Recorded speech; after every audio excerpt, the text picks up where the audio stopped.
আসসালামু আলাইকুম, কেমন আছেন সবাই? আশা রাখছি আলহামদুলিল্লাহ অনেক বেশি ভালো আছেন। আমিও আপনাদের দয়ায় ভালো আছি। 2 দিন পর আজকে আবার একটা ভিডিও নিয়ে হাজির হলাম। ব্যস্ত ছিলাম না কি ছিলাম কিছুই জানি না, যে বড় ভিডিও দিতেই পারি নাই। তো আজকে আবার দেখুন আমি একটা লেবু গাছ লাগিয়েছি। আমি নিজেও জানি এটা হবে কি না। যাই হোক, আমার এক মুরব্বি বলছে যে এরকমভাবে নাকি হয়। যেহেতু হয় বা কি হবে আমি জানি না, আমি লাগাইলাম, কমেন্ট করে জানাবেন যে এটা আসলে কি এইখান থেকে শিকড় বের হবে কিনা। তারপর আমি গাছ লাগাবো। যতদিনই থাকে সুন্দর একটা সুঘ্রাণ আসবে লেবু পাতা, সেই জন্য আমি আমার একদম রান্না রেখে দিয়েছি। তো আজকে আমি কি রান্নাকে শেয়ার করব। তো আমি আজকে লাউ রান্না করবো অনেক দিন পরে। লাউয়ের জন্যই তো আমি এখানে কাতল মাছ ছোট ছোট করে পিস করে নিয়েছি, হলুদ মরিচ মাখিয়ে। তারপরে পেঁয়াজ লাগবে, এখানে আমি মশলা নিয়ে নিয়েছি, চিন্তা দিয়ে ঢেকে গেছে সব মশলা একসাথে, কাঁচামরিচ, অল্প একটু আদা রসুন। তো ওই তো আমি রান্না শুরু করব। রান্না শুরু করার আগে আমি মাছটাকে একটু ভেজে নিব, কারণ মাছটা হচ্ছে 3-4 দিন হয়ে গেছে। তো একটু ভেজে হালকা ভেজে নিব। তো এখন আমি চুলায় ফ্রাই প্যানটা বসাই দিলাম, মাছটাকে ভেজে নিই। আজকে লাউটাই আমি সবাই রান্না করতে পারেন, তারপর আমি আজকে একটু আপনাদের সঙ্গে শেয়ার করলাম আর কি। তো দেখতে থাকুন ভিডিও। রান্না বসাই দিয়ে বাড়িঘর ক্লিন করলাম, সব কিছু গুছিয়ে নিলাম আগে, সব গুছগাছ করে। তারপর হচ্ছে এখন আগের তরকারি ছিল অনেক, সেজন্য আজকে শুধু আমি লাউ তরকারি রান্না করবো। এখানে গরুর মাংস, এখানে আছে আগের ডাটা ছিল, এটা মাছ দিয়ে এটা আমি একদম পোড়া পোড়া করছি। এইখানে ছিল গুঁড়া মাছ, ছোট ছোট মাছ, এটা আলু দিয়ে পটল দিয়ে রান্না করছি। সব কিছু আমি গুছগাছ করে নিলাম। এই বেডটাকেও সুন্দর করে গুছিয়ে নিয়েছি। এগুলো আমারই কাজ, আমারই করতে হয়, সব কিছু ক্লিন করতে হয় প্রতিদিন। এই ফার্নিচার মোছা লাগে সুন্দর করে, যা দিয়ে পারি। আমি তো বকা খাই। তো সব কিছু গুছগাছ করে রান্না বান্না মোটামুটি হালকা পাতলার মধ্যে আজকে রান্না। আজান দিয়ে ফেলছে। কাপড় ধোয়া আছে, কাপড় দিতে হবে। দিয়ে দিচ্ছি তেল মাছ ভাজার জন্য।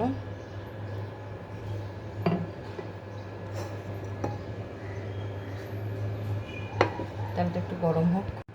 তো দিয়ে দিচ্ছি মাছ সবগুলো হালকা ভেজে নেব।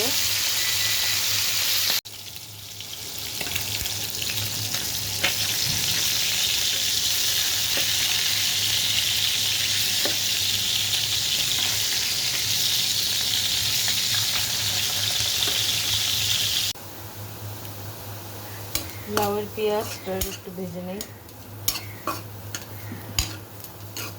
এখন দিয়ে দিচ্ছি তেল।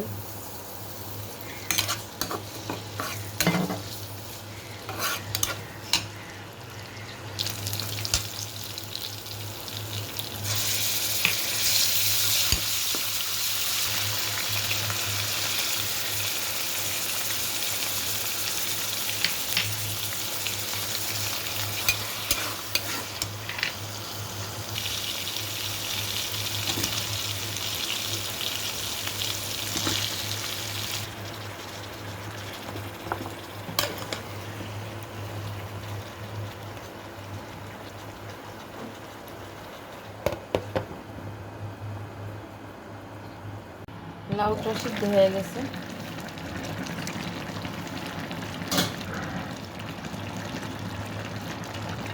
আজকে একটু কালারফুল করছি।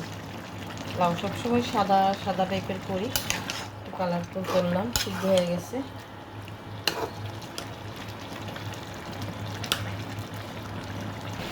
লাউ রান্না শেষ। ধনিয়া পাতা, কাঁচামরিচ সব দিয়ে 5 মিনিট ঢেকে রাখবো, তারপরে রান্না।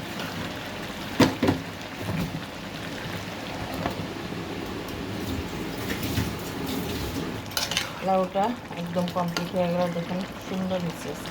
আজকে একটু কালারফুল করলাম, শেষ। চুলা অফ করে দিলাম।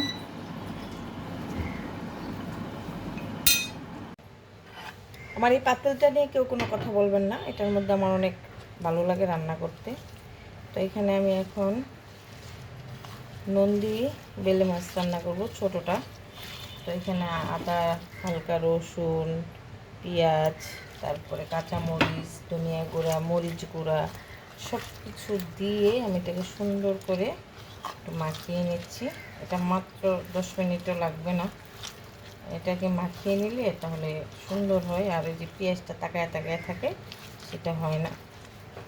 তো এইভাবে সুন্দরভাবে মাখায় নেবেন। তারপরে এই তো এগুলো আমি সব কিছু ধুয়ে পরিষ্কার করে রাখছি। এখন আমি এটার মধ্যে দিয়ে আলতোভাবে এটাকে মাখিয়ে নেব।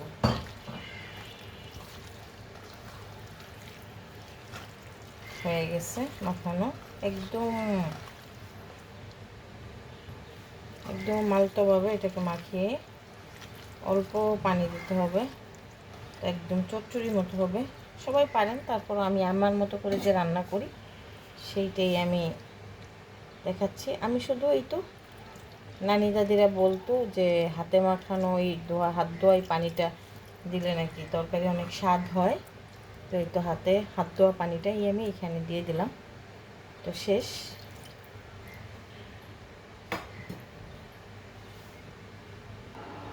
এখন চুলাটা অন করে দিচ্ছি, বসাই দিলাম চুলায়,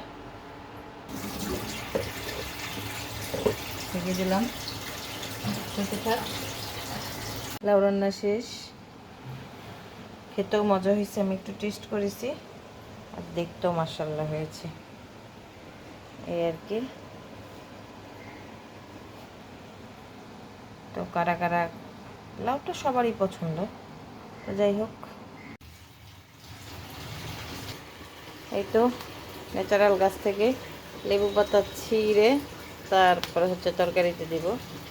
এই গাছটা আমি এখানে লাগিয়েছি, পাতাগুলো থাকবে না সেজন্য ছিঁড়ে ফেললাম।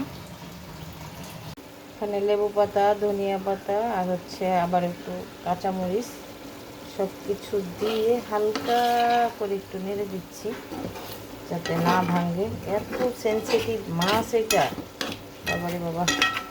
যাই হোক, রান্না হয়ে গেল আমার। একটু তেলটা বেশি হয়ে গেছে, মনে হয়েছিল যে তেল হবে না, একটু দেওয়ার পরেই দেখুন বেশি হয়ে গেল। তো রান্নাবান্না শেষ। এই তো মাশাআল্লাহ অনেক সুন্দর হয়েছে কালারটা, গ্রানটা।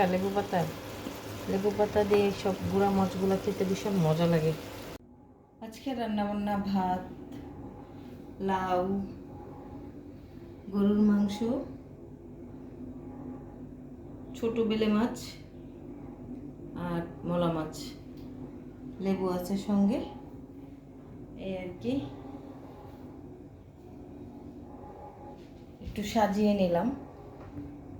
আসলে পরিবেশনটাই সুন্দর, পরিবেশনটা সুন্দর হলে কি আর সেটা ভর্তা হোক। ভর্তা তো এখন খুবই এক্সপেন্সিভ, 5 স্টার হোটেলগুলো তো ভর্তার খুব দাম বেশি। তো ভর্তা এখন আর কম দামে বলা যাবে না, ভর্তা খুবই বানানো হচ্ছে।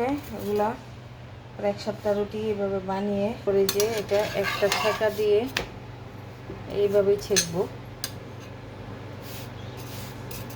যে আর একটু একটু ছেঁকা দিয়ে। তো যেভাবে ঝুড়ির মধ্যে আগে রাখি, তারপর এটা ঠান্ডা করে রান্না শেষ। নন্দী বেলে বলে। রান্না শেষ করলাম, ছোটো মাছের রান্নাটা শেষ। তো আজকে আমি 2টা তরকারি রান্না করেছি, লাউ আর এই ছোটো মাছটা। তো আজকে আমার ব্লগটা কেমন লাগলো আপনাদের কাছে, লাইক কমেন্ট শেয়ার করে জানাবেন। ভালো লাগলে একটা সুন্দর কমেন্ট করবেন, উৎসাহিত করবেন। আর আপনারা সবাই ভালো থাকবেন, আমার জন্য দোয়া করবেন। আল্লাহ হাফিজ, আসসালামু আলাইকুম।